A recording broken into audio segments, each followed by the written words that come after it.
Author presents Back and Forth with NEVS and Sven, a program of writing rants and rebuttals.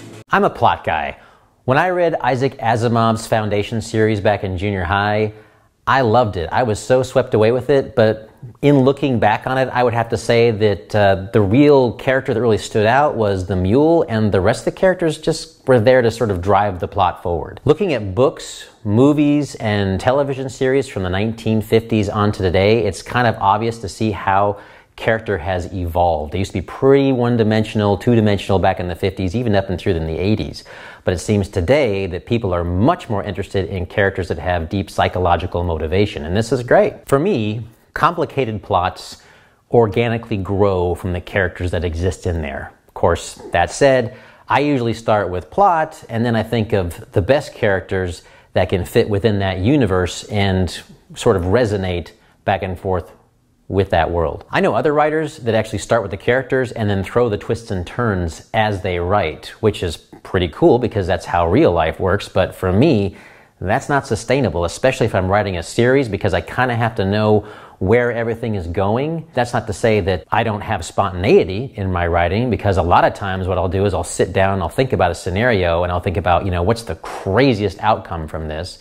And I always go with the craziest or the most surprising. And also I find that characters create a life of their own. So I may outline in the beginning, but I find that that outline changes significantly by the time I'm done with the second or third draft, because the characters have changed so much and they kind of dictate. But ultimately, those major points, I do stick with those. It's just the path to get to them changes. The higher the stakes, the more fun I'll have, and definitely so will the reader. Going back to character, the emphasis should be on making them complex and gray. We live in a fantastic time where complex stories have an audience and they resonate with people. And I love being a writer right now. There's never been a better time to be a writer. So, hey, blah, blah, blah. There's all kinds of advice on how to write out there. Personally, I'd rather hear from a best-selling author who is an expert. Sven mentioned Isaac Asimov. Why can't we conjure him up from the grave to give a master class? Now that's something I'd pay money for. You hear me there, master class? I want the most famous experts to talk to me from the grave.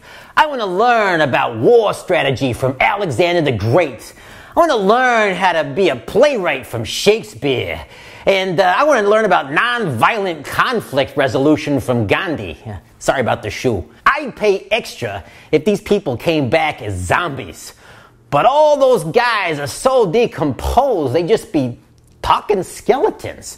In the case of Gandhi, he'd be a pile of ashes, so I guess it just has to be ghosts. Yeah, let's learn from ghosts. What are we talking about?